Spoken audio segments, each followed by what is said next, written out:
Swayam Prabha. Digital India. Educated India.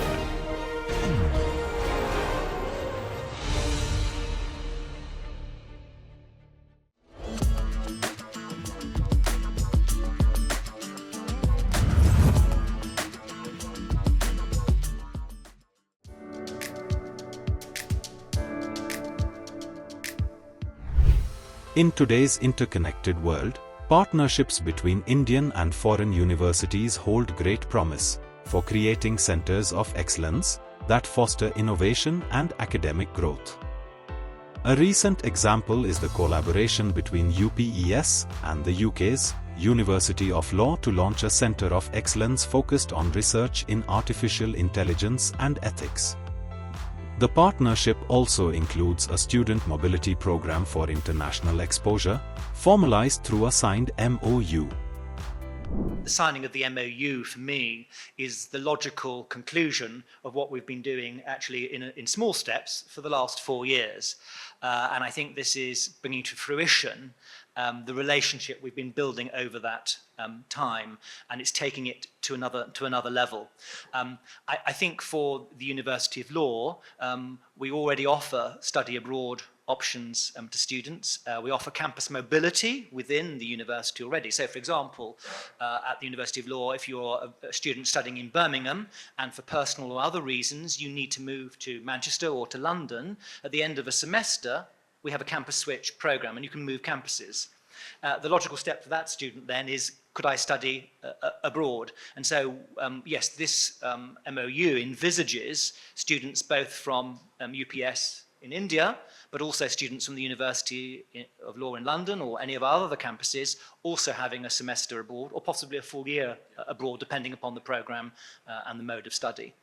But absolutely. And I think that is really important because it exposes students to an international, global view of education, different ways of looking at and solve problem solutions. I think it's really important for student growth, and it enhances their CV. As I said at the start, we are explicitly focused on getting students into the careers that they want. 95% of our postgraduate students are in full-time professional employment 15 months after graduation from us. So that's 95% employment rates. And I think that will only increase with this student exchange. Yeah.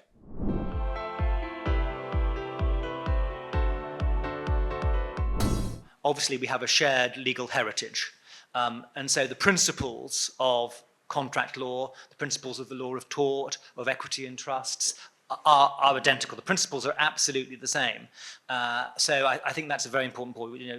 India is a common law jurisdiction in the same way that England and Wales is a common law jurisdiction. But clearly there are differences. I mean, I talk very specifically, for example, about the law of England and Wales, because at the University of Law, we do not teach the law of Scotland, nor do we teach the law of Northern Ireland. They are separate jurisdictions, very similar, but distinctive. So it's the same way, with the law of India, very similar, but not identical. What is identical are the skills, the behaviors, and attitudes and outlook that lawyers need in a global world.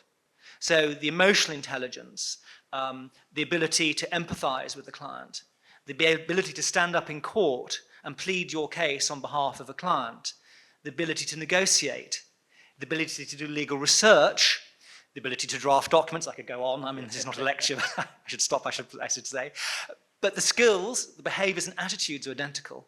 And I think that's what we share. Yeah. Apart from, the essential skills, which Peter has already highlighted, and the common law platform, which I have already highlighted, one thing is very important. If you look at any jurisdiction, look at all the top law firms there, you will see an India desk.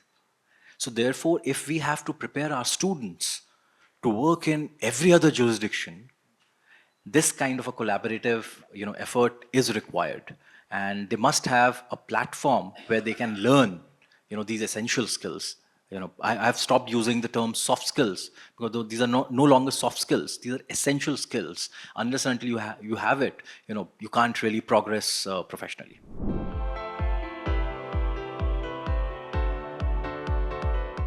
For me, the biggest shift is happening now. and it's around legal technology and the integration of AI into the profession and the impact that will have. And that change is happening now in legal education, because we are incorporating, or have incorporated, legal tech and AI into our programs. I mean, some are completely explicit. So, for example, we have master's degrees in legal technology, in cybersecurity, and so on. But also, even at undergraduate level, we are having to work with students around the use of AI, for example, in the submission of work. I mean, the first point is, as a university, how do you ensure the integrity of the award that you make, and that you are training and educating your students in the intelligent use of AI, which will then further their career. And if I may indulge myself, I'll tell a little story here. Last year, about 18 months ago, there was a case in New York in which the plaintiff was suing Avianca, the South American airline, for personal injury. And the lawyers for the plaintiff used the well-known chatbot ChatGPT to research case law to support the plaintiff's case. They cited these cases to the defendant, to Avianca, to their lawyers, and to the judge. Neither the judge nor Avianca's lawyers, the defendant's lawyers, could find the cases because they didn't exist. ChatGPT had made them up. Yeah? The lawyer was fined, I think, $10,000. Their reputation was trashed. Yeah? And the judge said, you know, you can use artificial intelligence, but use it intelligently. And I think that actually demonstrates, and I think it's one of the main reasons we have chosen as the focus for our research, at least initially, is the link between AI and professional ethics. Because that case demonstrates very clearly the dangers of simply relying on something that you find online without triangulating and without using intelligence. So that's why at our LLB, our undergraduate program, we are introducing students to the use of AI. First, because they were going to use it anyway, and secondly, we need to prepare them for the real world of practice where they need to use it, but use it intelligently. And it is so fast changing, this world. I mean, you know, from week to week, from month to month, it is changing. So I think for me, that's the biggest impact that we're going to see in the next 5 years. The use of legal tech, which is hugely taken off. I mean, 20 years ago, when I was in practice, if you wanted to compare two documents, you needed two people in the room, one reading the document out, and the other marking any changes. I can now do document comparison on my laptop with Word. Yeah, and that's a very simple example. Yeah? When I joined the legal profession, I was the only person in chambers with a laptop. It weighed about much as this table weighs, I think. You know, I sort of dislocated my arm carrying it around. It was a huge thing. You know, paper is, you know, almost obsolete as well. So it's all about those things, the use of legal tech, the use of AI, and how we prepare our students for that future.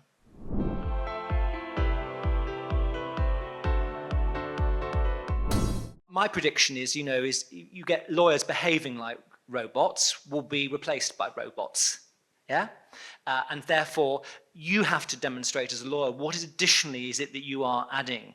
And I think it's very much what Dr. Abhishek talked about, which is, you know, it's not about the soft skills, it's about the essential skills, which for me are around emotional intelligence. You know, it's about self-awareness, it's about motivation, self-regulation, effective communication skills. All of those things are going to be what services the lawyer is buying, what the services the client is buying from the lawyer in the future. Because if any member of the public can go on ChatGPT and ask a solution to a legal question, then what's the point of the legal profession? But I think the question I've demonstrated through Avianca is it has a very important role to play. I mean, you know, ChatGPT is not going to be able to negotiate for you in real time. It's not going to bang the table and stop the discussions and walk out of the room, you know, and set down what are your, you know, your red lines in the sand, and that's mixing the metaphor. What are your lines in the sand, or what are your red lines, and so on, you know. I mean, my view is that legal tech and AI is not going to replace the legal profession. But lawyers who use legal tech and AI intelligently will replace those who don't. At UPS, we realized this 2 years back. And therefore, at the law school, we launched a specific specialization called Disruptive Technology Law. We are the only law school in India which actually offers a specialization which is attached to the degree on AI and tech, which is Disruptive Tech Law. we need to understand how these large language modules work. Now, as Peter mentioned, garbage in, garbage out, you have to understand that the LLM simply does data scraping with whatever is available in the public domain.